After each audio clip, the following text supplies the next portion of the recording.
As always, the Music Tyrant welcomes you to his lair, the lair of unadulterated supreme musical truth upon which the soul feasteth and grows in its wisdom, understanding, and appreciation of all things music. Forget what you think you know, or prepare to have it confirmed, and as always, proceed with caution.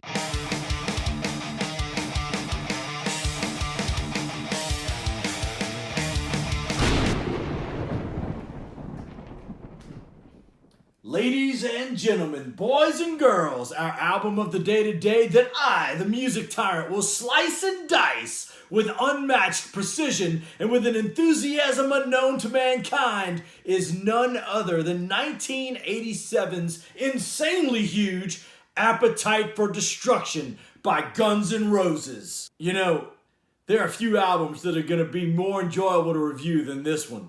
So before we get right into it, allow the Music Tyrant to set the table for this chart-topping album. The story of Guns N' Roses actually begins in 1984, long before the frizzy-haired, top-hat-donning guitar player named Slash, with two separate bands, Hollywood Rose and LA Guns. Some of you may not recognize the name Hollywood Rose, but you should surely recognize the name Tracy Guns and his band LA Guns, whose 1988 debut album, LA Guns, went gold with their gritty brand of heavy metal anthems such as No Mercy, Sex Action, and Nothing to Lose. In fact, Tracy Guns is one of the most underappreciated and forgotten about musicians in the history of metal.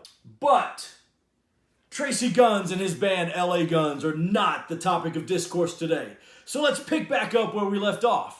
Hollywood Rose was composed of GNR guitarist Izzy Stradlin and the infamous Axl Rose on vocals, while LA Guns was composed of, among others, the aforementioned Tracy Guns. You see, Izzy Stradlin and Tracy Guns were roommates, and when LA Guns lost their vocalist, Stradlin suggested to Tracy Guns that he audition Axl Rose. Instead of band hopping, however, a merger occurred between the two bands when Tracy Guns called Izzy Stradlin and said, in effect, Axl's the new singer, but we're going to start a new band and call it Guns N' Roses. Do you want in? Stradlin accepted, and in March of 1985, Guns N' Roses was birthed with the two members from Hollywood Rose, Axl and Izzy, and three members of LA Guns, Tracy Guns, Rob Gardner, and Ole Bike. Then heads started to roll. The first was Tracy Guns, who, after an argument and falling out with, no surprise, Axl Rose, quit the band and promptly reassembled LA Guns. He was soon replaced by everyone's favorite guitar player, Slash, in June of 1985, who not coincidentally briefly played in Hollywood Rose. The next head on the chopping block was bassist Ole Bike, who was fired after their first show and was then replaced by Duff McKagan. The firing of Ole Bike led to the calling it quits by drummer Rob Gardner, who was soon replaced by yet another former Hollywood Rose member, Steven Adler. Anyone else see how those dominoes fell?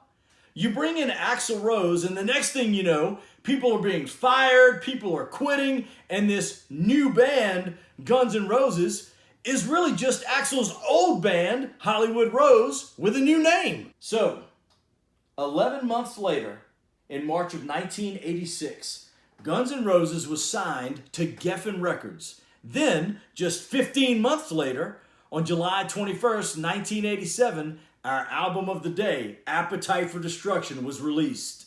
So, let's get this straight. The band forms in 85, has a major label record deal in 86, and its debut album is released in 87. Then, just 3 months after the release of Appetite for Destruction, MTV got its dirty little paws on the video for the song Welcome to the Jungle, and that was it. Throw in an opening slot for Motley Crue on the Girls, Girls, Girls tour, and the meteoric rise of Guns N' Roses to the top was underway. Very few bands, if any, made it that fast. And you know, maybe that's why GNR crashed and burned just as fast. But that's another topic for another day for the Music Tyrant to uncover. So what is it about Appetite for Destruction that caused it to reach #1 on the Billboard charts and sell upwards of 30 million copies worldwide?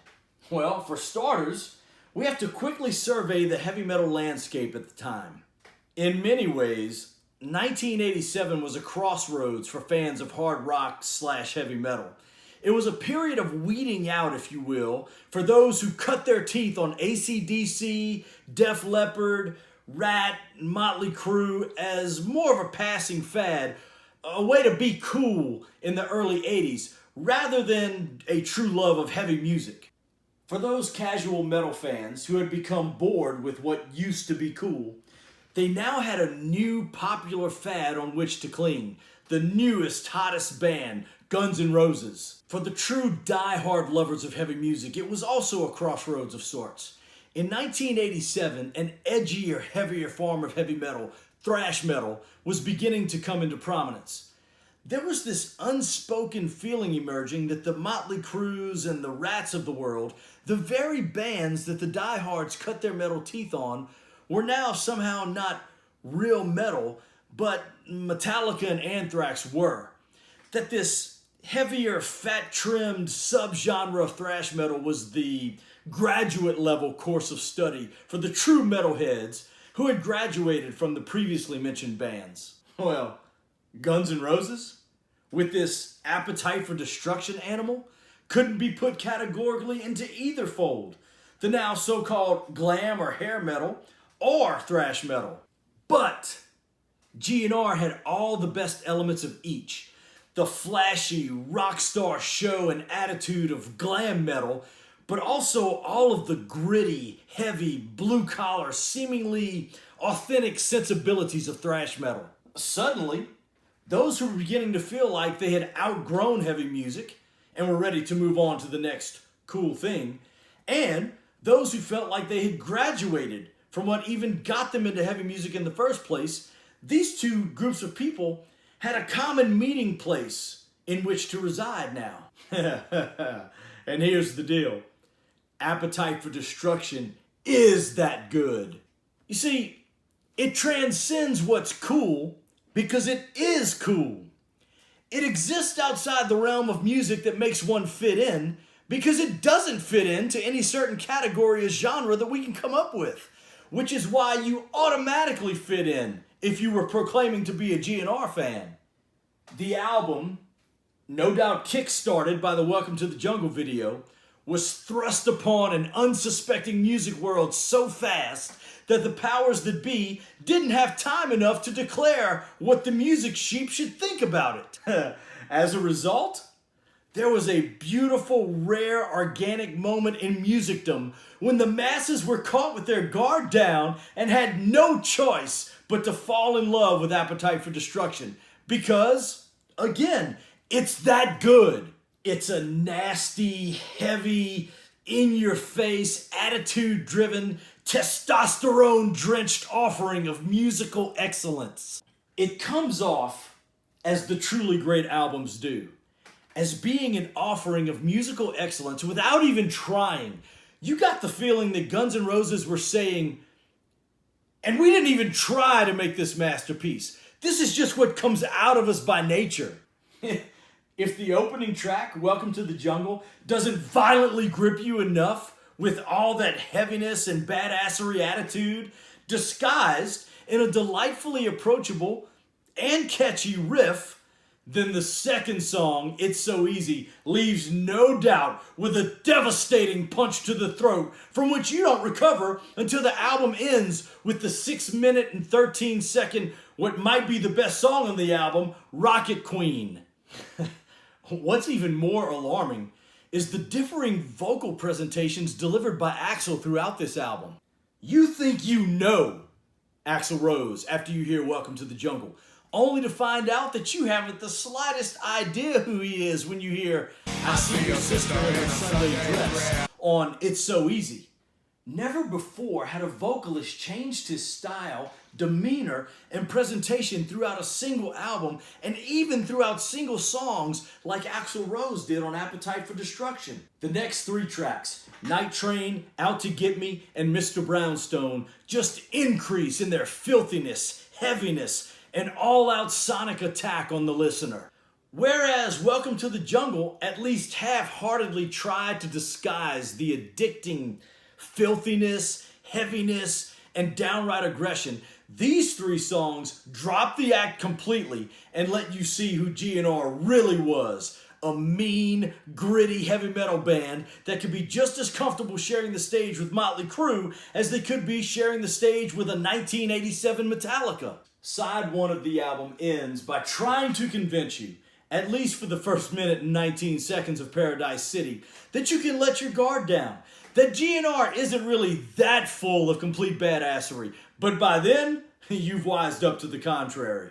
And once Paradise City and Side 1 of Appetite for Destruction ends, you are completely at the behest of the mighty Guns N' Roses. And like an addict craving for the next fix, you can't wait to see what Side 2 has in store for your bloodied little ears. Side 2 opens and closes with the two best songs of Side 2, My Michelle and Rocket Queen, respectively.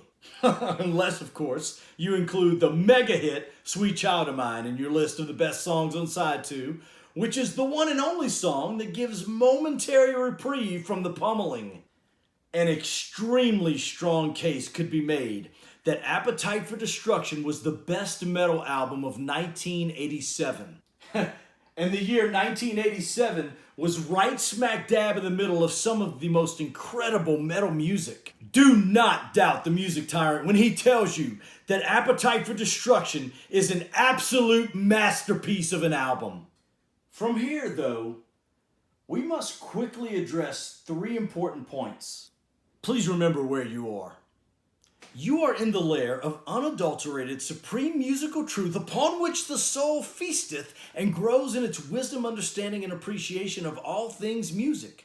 Which is why we must quickly address three important points. Number one of the most incredible things about the greatness of Appetite for Destruction is the fact that musically, there's really nothing special going on.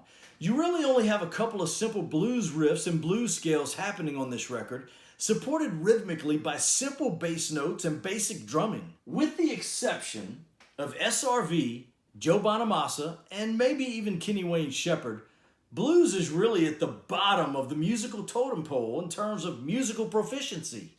Simply put, the vast majority of blues is, well, boring. Which brings us to point number two.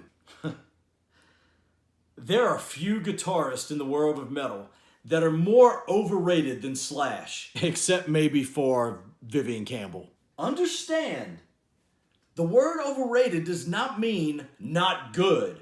It simply means exactly what it says, overrated. Slash brought nothing innovative or necessarily proficient to the game. And no, the intro to Sweet Child of Mine does not count because there's nothing about it that screams innovation or proficiency. All Slash really is just another dime a dozen blues guitar player. And number three. What the music tyrant alluded to earlier, he will now just come out and say.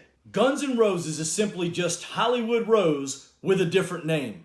Why does that matter?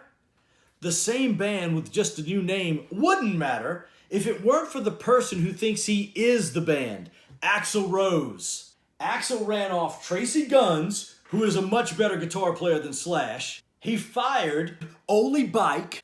He ran off Rob Gardner and then replaced all those people with the rest of the dudes from his own band, Hollywood Rose. And he did this with a twofold purpose. A, to establish himself as the dictatorial leader of the band. And B, he knew he could get away with it because he was dealing with dudes he already knew and was already comfortable with. Axl Rose, in the sharpened, crystal clear mind of the music tyrant, is the sole reason for the swift demise of Guns N' Roses. And make no mistake about it, as fast as GNR rose to the top, they came tumbling down just as fast.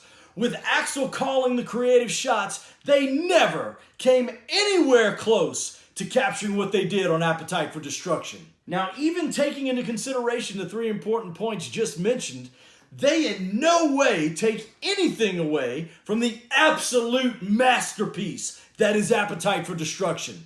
It is simply one of the greatest metal albums of all time. If you don't own it, which I find impossible, go buy it now. If you do own it, which I know you do, you should really go blare that thing right now.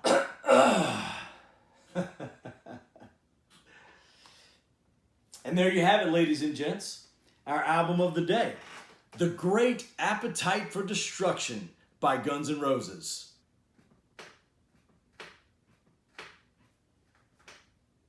The music tyrant has spoken.